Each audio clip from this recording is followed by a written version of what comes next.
UP के प्रतापगढ़ जिले में कुंडा सीट से लगातार 5 बार जीत चुके रघुराज प्रताप सिंह और राजा भैया के इलाके में भी आज वोटिंग थी। राजा भैया वोटिंग के दिन पोलिंग बूथ पर मतदान का जायजा लेने पहुंचे थे। एक बड़ी चर्चा हो रही है कि यूपी के लड़के वर्सेस बाहरी आदमी, क्या लग रहा है कि भारी पड़ रहे हैं यूपी के लड़के बाहरी आदमी पर? ना, हम तो ये कहते हैं, शुरू से हमने ये कहा है कि माननीय मुख्यमंत्री जी ने 5 वर्ष जो काम कराए हैं, जो समाजवादी पार्टी की सरकार ने कराए हैं, वो पर्याप्त हैं कि समाजवादी पार्टी को सत्ता में लाने के लिए। मुख्यमंत्री ने भी एक इंटरव्यू में कहा है कि मजबूरी का गठबंधन है, परिवार में सब कुछ अगर सही होता तो शायद मुझे गठबंधन ना करना पड़ता। क्या हम इस बात से इत्तेफाक रखते हैं? गठबंधन करने का निर्णय उनका है, उनका निर्णय स्वीकार्य है, ये एक अलग विषय है। गठबंधन न करते तो भी बहुमत से आते तो भी सरकार बनती, ये बात सत्य है। रायबरेली के बाहुबली नेता माने जाने वाले अखिलेश सिंह की बेटी अदिति भी इस बार चुनाव मैदान में है। रायबरेली सीट पर इनके गांव के बूथ में वोटिंग तभी शुरू होती है जब अखिलेश सिंह वोट डालते हैं। आज भी अखिलेश अपनी बेटी के साथ वोट डालने पहुंचे। आपके पिता कांग्रेस से 3 बार विधायक रहे, उसके बाद कांग्रेस छोड़ी उन्होंने। काफी विरोध रहा गांधी परिवार की, आप काफी तारीफ कर रही हैं और उनका काफी विरोध रहा। हाँ, नहीं, ये फर्स्टली मेरे पिताजी भी हमेशा लीडरशिप की तारीफ करी है, कांग्रेस में लीडरशिप की तारीफ करी है। देखिए, मेरे पिताजी he is a nationalistic man. जो भी अच्छा काम कर रहा है वो उनकी तारीफ करेंगे, जो अच्छा काम नहीं कर रहा he will call them out on it, right? And having said that, उनकी हमारी डिफरेंट विचारधाराएं हैं, डिफरेंट सोच है। We are 2 different individuals. I don't think anyone seems to get that. Modi ji की तारीफ बहुत करते हैं आप? प्रियंका के भी करता हूँ, सोनिया के भी करता हूँ। मोदी ने चीन को रोक दिया, जो हमारी मातृभूमि की रक्षा करेगा उसकी तारीफ करूँगा। और मोदी जो है मुसलमानों को लेकर जो 3 तलाक की बात कर रहे हैं, तो मोदी गृह युद्ध करा देंगे, उनको इससे पीछे हटना पड़ेगा। राजनीतिक विरासत सौंपते हुए अपनी बेटी को क्या समझाया आपने? मैंने ये बताया कि मातृभूमि की सेवा करो और गुस्सा मत करना राजनीति में। और तीसरी बात, किसी आर्थिक स्कैंडल में मत फंसना। आखिरी सवाल आपसे कि राहुल गांधी और अखिलेश यादव ने ये कहा है कि यूपी को ये साथ पसंद है, आप लोगों को कितना साथ पसंद आ रहा है? नहीं, मेरे बिना ये साथ नहीं चलेगा। यूपी में इस बार प्रमोद तिवारी की बेटी भी चुनाव मैदान में है, लेकिन प्रमोद तिवारी अकेले ही वोट देने अपने प्रतापगढ़ में पोलिंग बूथ पर पहुंचे। यूपी में बीजेपी की सरकार बनाने का दावा कर रहे केशव प्रसाद मौर्य इलाहाबाद में पोलिंग बूथ पर वोट डालने पहुंचे। मैं स्पष्ट देख रहा हूं, इलाहाबाद में मैं यहाँ पर जहाँ पर खड़ा हूँ, ये मेरा संसदीय क्षेत्र है और आज यहाँ मैंने मतदान भी किया है। और इलाहाबाद में हम 2012 में एक भी सीट नहीं जीते थे, लेकिन इस बार सभी 12 सीटें हम जीतने जा रहे हैं। बांदा में बीएसपी के कद्दावर नेता नसीमुद्दीन सिद्दीकी भी अपने बेटे के साथ वोट डालने पोलिंग बूथ पर पहुंचे थे। वोट डालने के बाद नसीमुद्दीन सिद्दीकी ने तस्वीरें भी खिंचवाई और फिर मीडिया से बात करते हुए बीजेपी को किसी भी हाल में समर्थन नहीं देने का दावा किया। दूर की बात है, हम बीजेपी की तरफ देखेंगे नहीं, विपक्ष में। चुनावी नतीजों को देखकर आपको क्या लगता है, किस तरीके का माहौल रहने वाला है नतीजों में? पूर्ण बहुमत की सरकार है, प्रचंड बहुमत की सरकार है। हमीरपुर में वोट डालने पहुंची बीजेपी सांसद निरंजन ज्योति ने मतदान के बाद तस्वीर भी खिंचाई।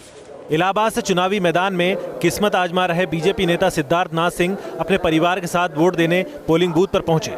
इलाहाबाद में ही वोट डालने पहुंचे थे उत्तर प्रदेश के गवर्नर केसरीनाथ त्रिपाठी। वोटिंग के बाद केसरीनाथ त्रिपाठी ने कहा कि अधिक से अधिक लोगों के मतदान में हिस्सा लेने से लोकतंत्र मजबूत होता है। Team news nation. तो उत्तर प्रदेश में मतदान बढ़ाने की तमाम कोशिशें की गई हैं, लेकिन इन सब के बावजूद मतदान फीसदी में बहुत ज़्यादा फर्क देखने को नहीं मिल रहा है। बल्कि फतेहपुर में तो लोगों ने विकास नहीं होने का आरोप भी लगाया और मतदान का बहिष्कार भी कर दिया। यूपी के 12 जिलों में 53 विधानसभा सीटों पर हुआ मतदान शांतिपूर्ण रहा है। कुछ इलाकों में मतदाताओं ने उत्साह के साथ वोटिंग की, तो कहीं कहीं वोट का बहिष्कार भी किया गया। फतेहपुर जिले की खागा विधानसभा सीट के इस बूथ पर तमाम कर्मचारी मौजूद हैं। सुरक्षा बल के जवान भी मौजूद हैं, लेकिन मतदाताओं की कतार नहीं दिखी। प्रशासन को सूचना मिली कि सीट के टेसाही खुर्द गांव में सड़क सफाई, पानी, किसानों के कर्ज जैसे मुद्दे को लेकर गांव वाले नाराज हैं, जिसके बाद प्रशासन के अधिकारी गांव वालों को समझाने बुझाने पहुंचे। आप लोग वोट नहीं देंगे तो इससे, और रही ऐसा तो नहीं है कि यहाँ पे रिपोल होगा, ये तो मैं आपको बता रहा हूँ, यहाँ रिपोल नहीं होगा। 11 तारीख को यहाँ का एक विधायक बन जाएगा और बहुत आप जो नजर में आने कह रहे हैं, आपके मीडिया के दोस्त लोग जो हैं वो ये कहेंगे कि साहब इन्होंने वोट नहीं दिया था। अब उसके बाद आप अपने होने वाले विधायक पर क्या दबाव बनाएंगे और कैसे बनाएंगे वो मैं नहीं जानता।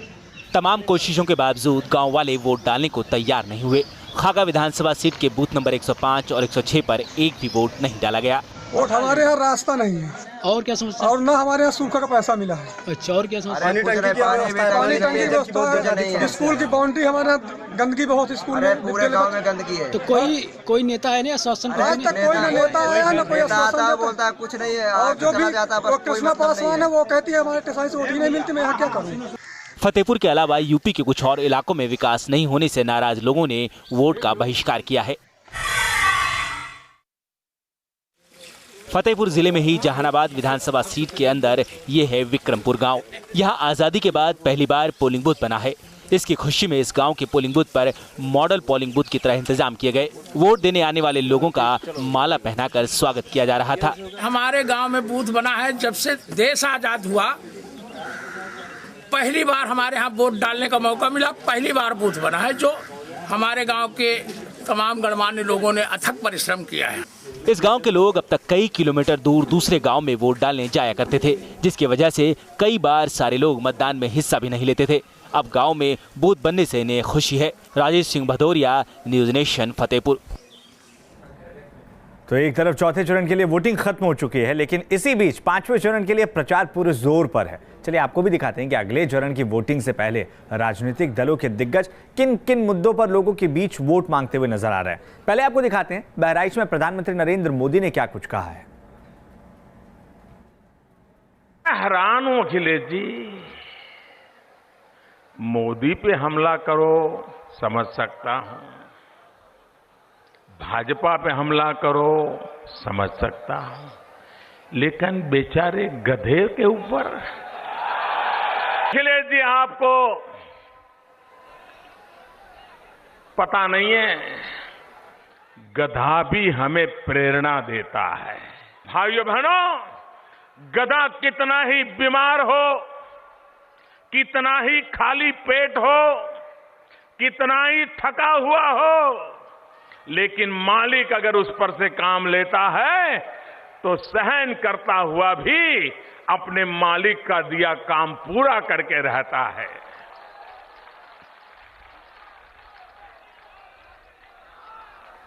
अखिलेश जी, ये 125 करोड़ देशवासी मेरे मालिक हैं। वो मुझसे जितना काम लेते हैं मैं करता हूं, बिना छुट्टी लिए करता हूं, थक जाऊं तो भी करता हूं, कभी भूखा रहा तो भी करता हूं, क्योंकि गधे से प्रेरणा लेता हूं और बड़े गर्व से लेता हूं, ताकि इन 125 करोड़ मेरे देशवासियों के लिए गधे से भी ज्यादा मजदूरी करके उनके लिए काम आऊं, इस गौरव के साथ काम करता हूं। वहीं उत्तर प्रदेश में कानून व्यवस्था के मुद्दे पर अखिलेश सरकार लगातार विरोधियों के निशाने पर रही है और आज अंबेडकर नगर की चुनावी जनसभा में बीएसपी अध्यक्ष मायावती ने अपनी सरकार में उत्तर प्रदेश के कानून व्यवस्था दुरुस्त करने का वादा किया है। बीएसपी की सरकार बनने पर सर्वप्रथम यहाँ सपा के गुंडों, बदमाशों, माफियाओं, अराजक, भ्रष्ट व सांप्रदायिक तत्वों के जंगल राज का खात्मा कर दिया जाएगा, सफाया कर दिया जाएगा और ऐसे सभी आपराधिक तत्वों को फिर जल्दी ही जेल की सलाखों के पीछे भेज दिया जाएगा, जहां इनकी मेरी सरकार में सही व असली जगह होती है, ताकि फिर प्रदेश में हमारी बहन बेटियां अपने किसी भी जरूरी कार्य से दिन छिपे के बाद भी अकेले बाहर आ जा सके। लेकिन इसके साथ ही यहां मैं ये भी कहना चाहती हूं कि प्रदेश में किसी भी जाति व धर्म से जुड़े जिन बेकसूर लोगों को जबरदस्ती अपराधी बनाकर उन्हें वर्षों से जेलों में कैद करके रखा हुआ है, तो उन मामलों की हमारी सरकार द्वारा समीक्षा करवाई जाएगी और इसकी रिपोर्ट आने पर फिर ऐसे सभी बेकसूर लोगों को जेलों से रिहा भी करवा दिया जाएगा। तो चुनाव के चरण जैसे जैसे आगे बढ़ रहे हैं, वैसे वैसे ही नेताओं की जुबान भी तल्ख होती जा रही है। अखिलेश ने पहले गुजराती गधों का जिक्र किया, तो बीजेपी अध्यक्ष ने कसाब का मतलब ही समझा दिया। आज अखिलेश ने एक बार फिर बहराइच की रैली में बीजेपी पर चुनावी वार किए। हम तो पूछते हैं, बताओ बीजेपी के लोगों, तुम तो लैपटॉप को झुंझुना बोलते थे, अब अपने घोषणा पत्र में क्यों झुंझुना लिखा हुआ है तुमने? और ये कहते थे कि भेदभाव से हमने लैपटॉप दिया है। आप पता करना, आपके जिले के टॉपर बच्चों को मिला, समाजवादियों ने दिया कि नहीं दिया टॉपर बच्चों को? बताइए, हम तो का से कबूतर पढ़ते रहे, का से क्या पढ़ा रहे हैं हम लोगों को, बताइए।